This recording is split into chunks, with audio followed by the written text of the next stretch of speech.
अगर लुक्स की बात करें तो हर कोई जॉ लाइन बना रहा है, अपनी म्यूइंग पे ध्यान दे रहा है और सब लोग इस लेंथ को बढ़ाने की कोशिश कर रहे हैं। लेकिन जो लोग सबसे इंपॉर्टेंट चीज छोड़ देते हैं वो है तुम्हारी साइड प्रोफाइल। तुम्हारी साइड प्रोफाइल डिसाइड करती है कि तुम कितने ज्यादा अट्रैक्टिव लगोगे। जितनी अच्छी साइड प्रोफाइल होगी उतने ही ज्यादा चांसेस है कि तुम्हारी फ्रंट प्रोफाइल भी अच्छी होगी। एंड तुम्हारी साइड प्रोफाइल ही गेम चेंजर होती है, जो कि तुम्हें एज अ पर्सन एकदम अट्रैक्टिव बना सकती है। इसको एनहांस करना इसलिए जरूरी है क्योंकि जब भी तुम किसी बंदे से इंटरैक्ट करते हो, अनलेस तुम उसे सामने से हाथ नहीं मिला रहे, वो तुम्हें साइड से ही देख रहा है। तुम स्कूल में डेस्क पे बैठोगे, तुम मेट्रो में बैठोगे तो लोग तुम्हें साइड से ही देख रहे होते हैं। और अगर तुम्हारी साइड प्रोफाइल अच्छी नहीं है तो ये चीज मान लो कि तुम्हारी फ्रंट प्रोफाइल भी अच्छी नहीं होगी। एक अच्छी साइड प्रोफाइल एक अच्छी फ्रंट प्रोफाइल की निशानी है एंड इवेंचुअली तुम्हारे एक अच्छे फेस की निशानी है। इवोल्यूशनरी रीजन से भी देखा जाए तो एक स्ट्रॉन्ग जॉ, एक अच्छी साइड प्रोफाइल दर्शाता है कि तुम बहुत ज्यादा मैस्कुलिन हो और तुम्हारे अंदर बहुत ज्यादा पावर है। एंड ये जो इवोल्यूशनरी चीज है हमारे ब्रेन में कुछ ऐसी जगहों को हिट करता है जहां पर ऑपोजिट जेंडर इन्हीं चीजों को देखता है, सबकॉन्शियसली तुम्हें अट्रैक्टिव मानता है। लेकिन अच्छी साइड प्रोफाइल को जानने के लिए हमें जानना पड़ेगा बेकार साइड प्रोफाइल होती है।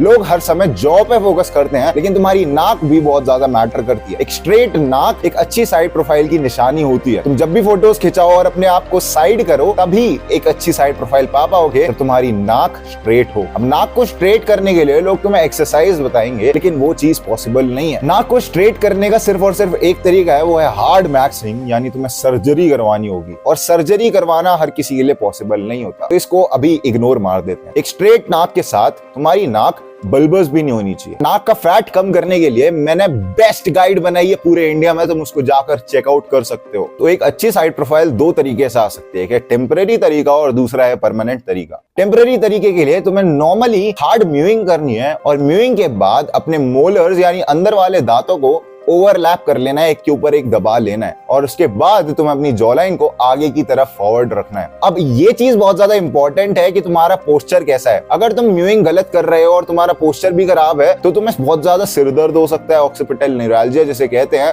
और तुम्हें बहुत ज्यादा दिक्कत दे सकती है ये चीज। टीएमजे डिसऑर्डर तक हो सकता है अगर तुम हार्ड म्यूइंग कर रहे हो। तो एक टेम्परेरी सोल्यूशन के लिए तुम्हें अपना पोस्चर सही कर लेना है। उसके लिए सिंपली तुम्हें अपने शोल्डर्स को रोल बैक करना है। रोल बैक का मतलब होता है कि तुम अपने शोल्डर्स को ऊपर करो, पीछे करो और उन्हें छोड़ दो। Simply this is how you roll back your shoulders. पीछे कर लो बस, that's how you roll back. और जब तुम रोल बैक कर लो उसके बाद तुम्हें म्यूइंग करनी है, एट द सेम टाइम अपने मोलर्स को दबाए रखना है और बूम, तुम्हारी साइड प्रोफाइल बहुत बढ़िया दिख रही है। और अगर तुम्हें अपनी साइड प्रोफाइल को और बढ़िया दिखाना है तो तुम अपने बालों में एक बढ़िया सा फेड दे सकते हो। एक बढ़िया फेड एक अच्छी निशानी है कि तुम्हारी साइड प्रोफाइल भी अच्छी दिख रही होगी। तभी तुम देखोगे बार्बर शॉप्स में जाते हो तो जिन भी बंदों की फोटो लगी होती है उनकी साइड प्रोफाइल ही लगी होती है ज्यादातर, जिससे वो एक बढ़िया फेड दिखता है उनका, क्योंकि साइड प्रोफाइल बहुत ज्यादा डिटरमाइन करती है कि तुम कितने अट्रैक्टिव हो। नाउ अब बात करते हैं जॉ पर, जो कि सबसे ज्यादा इंपॉर्टेंस रखता है साइड प्रोफाइल में। हमारे जॉ में कंपोनेंट्स हैं जो कि बहुत ज्यादा जरूरी होते हैं एक अच्छी साइड प्रोफाइल के लिए। सबसे पहला होता है मैक्सिला, दूसरा होता है मैंडिबल। की लेंथ एक प्रपोर्शन में होनी चाहिए, उसी के बाद तुम अच्छे दिखते हो, अट्रैक्टिव दिखते हो। तो देखो, ये मैंडिबल की हड्डी होती है, ये मैक्सिला की हड्डी होती है। इसको बेटर करने के लिए तुम्हें थंब पुलिंग और म्यूइंग करनी है। म्यूइंग लोग आधे से ज्यादा टाइम गलत कर रहे होते हैं, जिसके कारण उनकी जो जॉ लाइन होती है वो एसिमेट्रिकल हो जाती है और वो और बुरे दिखते हैं। म्यूइंग तुम्हें और बदतर बना सकती है।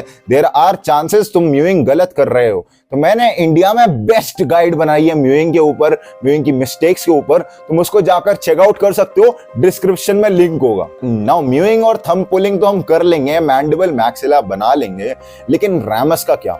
एक अच्छी रैमस की लेंथ डिसाइड करती है कि तुम्हारी साइड प्रोफाइल कैसी दिखेगी। अब तुम्हें अगर अच्छी लेंथ चाहिए अपने रैमस की तो उसके लिए तुम्हें हार्ड फूड्स को च्यू करना होगा। अब तुम सोचोगे कि हार्ड फूड्स क्या होते हैं, तो जो भी तुम्हारी रॉ सब्जियां है ना, गाजर, मूली, खीरा या फिर अखरोट वगैरह, बादाम वगैरह, जिनको चबाने में तुम्हें दिक्कत होती है, उन्हें बार बार चबाओ। चने चबाया करो पूरे टाइम, अपने दांतों में रखा करो, घोड़े की तरह घुसा लिया करो चने अपने मुंह में और उन्हें चबाते रहो पूरे टाइम। घोड़ा, गाय, ये जो जानवर है हर समय मुंह चलाते रहते हैं, चबाते रहते हैं और उनकी जॉ लाइन कितनी बढ़िया दिखे। तो अगर तुम्हें इनकी तरह जॉ लाइन चाहिए तो तुम्हें भाई हर समय इन्हीं की तरह चबाते रहना होगा और अपने मुंह में चीजें भर लेनी है। अब देखो, जब भी तुम चबा रहे हो, च्यू कर रहे हो, तो एक चीज का ध्यान रखना कि तुम हमेशा इक्विवेलेंट च्यू कर रहे हो। इसका मतलब बहुत सिंपल है, दोनों साइड पर सेम टाइम के लिए च्यू कर रहे हो। अगर यहाँ पर तुमने आधे घंटे च्यू करा तो यहाँ पर भी आधे घंटे च्यू करो। देखो जब तुम खाना भी खा रहे हो तो ये ट्राई करो कि तुम दोनों साइड से चबा रहे हो, क्योंकि अगर तुम सिर्फ एक साइड से चबाओगे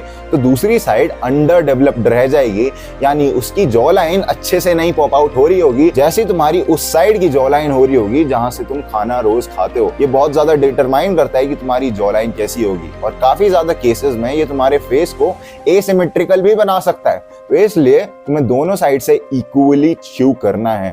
अगर तुम देख पा रहे हो कि तुम्हारी एक साइड अंडर डेवलप्ड है तो उस साइड से ज्यादा च्यू करने की कोशिश करो। देखो अब च्यूइंग में लोग तुम्हें सजेस्ट करेंगे कि तुम ऐसी कोई भी च्यूइंग गम खा लो, इसको निकालो और खाने लग जाओ, लेकिन मैं तुम्हें सजेस्ट नहीं करूंगा। जब तुम च्यूइंग कर रहे होते हो तो च्यूइंग गम के अंदर शुगर होती है, और शुगर तुम्हारे दांतों के लिए अच्छी नहीं होती। तुम्हें 3-3, 4-4 घंटे अगर च्यूइंग करोगे और तुम्हारे दांतों में दर्द हो जाए तो दिक्कत दे सकते हो। तुम उसके लिए मैस्टिक गम्स मंगा सकते हो, या फिर ये च्यूइंग वाले रबर्स होते हैं जो कि तुम ऑनलाइन मंगा सकते हो। अगर ये सब नहीं हो रहा तो तुम कन्वेंशनल तरीकों से यानी गाजर मूली खा सकते हो। तुम अफ्रीका की ट्राइब को देख सकते हो, ये सिर्फ नॉर्मली च्यू करते हैं और इनकी कितनी अच्छी जॉ लाइन है। इनको कोई मैस्टिक गम, च्यूइंग गम वगैरह किसी की जरूरत नहीं है, बस ये एक रॉ डाइट खाते हैं जिसके कारण इनके जबड़े एकदम सुरक्षित रहते हैं। देखो अब वीडियो देखकर बहुत लोगों को समझ नहीं आता है, और तुम अगर ऐसा चाह रहे हो कि तुम्हें कोई बंदा आकर समझा दे या फिर 1-on-1 किसी से बातचीत हो जाए, कंसल्ट कर दे कि भाई कैसे लुक्स को इंप्रूव करना है, तो पहला लिंक होगा डिस्क्रिप्शन में, तुम उसको जाकर चेकआउट कर सकते हो। कोचिंग कॉल का है जो कि मेरे साथ रहेगी, 1 घंटा ऑलमोस्ट बात करेंगे जिसमें मैं तुम्हारे सारे डाउट्स क्लियर कर दूंगा, एंड मैंने बहुत सारे लोगों की हेल्प करी है, तो तुम जाकर उसको चेकआउट कर सकते हो। वेल, आज की वीडियो में बस इतना ही। ग्राइंड सेट करते रहे, माइंड से तरफ बदल रहा हूं मैं।